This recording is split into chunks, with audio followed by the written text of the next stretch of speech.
and a half pot again. Oh, I mean, this is just a call for that price. Can be ace queen and king queen. This is what he's repping. Yeah, I'm calling a queen here for that price, but queen jack on jack 5 deuce, pretty nice, very low frequency raise against the c-bet, mainly just calling, seeing what the turn brings, which range it favors, to build a pot that suits our needs, which is like getting 2 streets. Maybe if he checks like 2.5, like 2.5 streets, like this small bet and then another full 2 streets. Yeah, if he checks now, that would be pretty awesome. He should start overbetting quite a lot here and quite some checks. So we like to see the check here. We are betting this sizing now. We could even argue for an overbet sizing, but I rather keep my range together here and then bet large on bricks on the river. And bottom right, calling large raise from a weaker player, flopping top here, facing a big c-bet. Let's go from here. Oh, this sucks here, this guy. It can be ace jack, can be flush draws. We have that gut shot to go with our top here. We gotta see one more. Not winning often, but should show profit in the long run. Same hand, okay. Ace 6 here, I stab small on that turn just to protect, and ooh, I have to call here. My ace is pretty clean. My 6 is obviously a very good card, and he might be full of shit anyways, just like getting triggered by my small sizing. I was running out of time. I was thinking about whether I have an all in range or I bet everything like 75%, and now just decided, hey, I do something in between that definitely does not exist. And if he jams, I'm actually folding. And we got the call from a king 9 of diamonds. So he was going for the fancy thin value, which is fine to do, but on a double flush draw board out of position, usually not the best idea. Just because I can play rivers perfectly and he will always be in a horrible situation, right? He has like not a single card he likes to see. And now he was bluff catching. Okay, I have this. I'm value betting stronger kings. It's just messed up. There's one more street to play, even though he knows I'm maybe not that strong on the turn. It's just the position and the stack that is left that gives him trouble. Another limper. Okay, the pool is really good right now. And another TT Chris from Germany. No sample, but we start here. We start with our pocket queens. Hope for a deuce on the turn. Okay, not this time. 6-3 suited, low flush draw. This board is definitely fine for me as well. I won't start building a pot with a very low flush draw. I will even check back like flushes that high if I turn it on the turn sometimes. Ace 4 here, sometimes a check, sometimes a bet. I rolled a bet again. This is hand I can actually check raise sometimes as well. Yeah, let's try to hit a flush here with 6-3 suited. Ooh, almost. It's a hit, not the flush. And now that ace 4 on that 6, I think block betting is fine on that type of board, but I'm just checking. Make it a little more simple for myself. Checking that 6.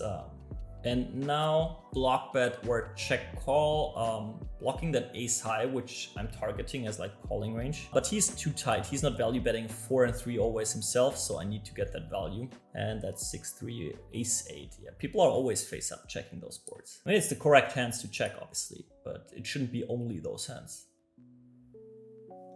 Okay, ace 5, very rarely a 3-bet, but actually I rolled one. So usually it's ace 5 suited that we 3-bet, so ace 5 off, not necessary, but sometimes, just sometimes. Pocket 4s, I'm always thinking about in those spots, check calling, flop, what is my line where I start block betting? I think here it's like pocket 6s to get value from his 5x, 3x. Now 4s are definitely too weak. He's not even value betting pocket queens with a diamond. I mean, this is just so freaking nitty. This is insane. There's an interestingly small squeeze. Okay, let's hit a set. Okay, calling queen jack suited versus 3-bet.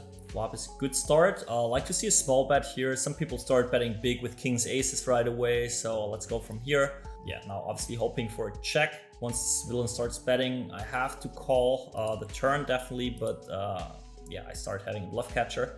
Ace king off here against a cold 4 against that guy who doesn't even 3-bet. Oh, interesting. So we got the pocket queens against Ceras. Definitely 4-betting that 100% here, even though we are deeper. Ace king, I'm actually just calling. And queen jack, I don't know what that small size is. It should be like queen jack. It should be like jacks 10s he could do that with. Small size is really weird here on that board. I'm not using it, so yeah. It usually means something. And a half pot again. Oh, this feels so much like freaking buying a card. I just don't see the bluffs here. I have ace queen, I'm snap calling that down. I have 6x, I'm calling that down. I have pocket queens, I'm jamming that. I'm jamming 6x, I'm just thinking about what do I want to jam. I mean, this is just a call for that price. It's not kings, it's not aces. I'm scared of, it can be ace queen and king queen. This is what he's repping. Yeah, I'm calling a queen here for that price, but ace 5, the full bluff. Nice, interesting. Good to sometimes not overfold like crazy. And here again, button flat, starting big. Button flat, we had that today already, probably in another videos though. 6s, 7s, 8s, 9s. What does he start bluffing here, right? I mean, I'm not folding the flop, but I start thinking, okay, 6s, 7s, and like pocket 8s are betting small. They're missing all the bluffs there and now over betting. I have pocket 10s, I have pocket kings in that line. I have 7s sometimes and now I could jam, I could do whatever, like no way. This is like someone who plays 17, 12. My heart wants to check fold the flop. Let's be for real here. When people have very, very tight ranges, evaluating how good they hit those is so important. Okay, so here, 6x, just trying to check down versus ace high spades, something like that. He goes for the block bet. He needs to find like the queen jack float, something like that. He's repping 8s, 9s, 10s just all the time. I'm just going to fold here. Seems to be on the tighter side, calling all those pockets, playing all those like that. And the bluffs are a little more ambitious, either light floats on the flop that I don't see, or just ambitious bluffs on the river. Sometimes going crazy with full shit here against those limps. Ooh. Queen 10 suited versus this guy here. Actually, I was just writing on the side with him and he was complaining that he never makes it into the video. So let's give him the chance. His 3-bet sizing is rather large, but Queen 10 suited seems all right. I mean, he shouldn't see bet super high frequency here. Maybe we see a turn, have a shot at playing a little more, but yeah. Ace 10 against the cutoff flat here. Start by check call or check raising. Both seems fine. And now just trying to check down. King, queen here, sometimes checking, sometimes betting against this guy. He seems so loose. I actually want to have 2 streets against all his... Oh, yeah, damn it. I think now we just have the equity to get it in. If he has it, that's fine.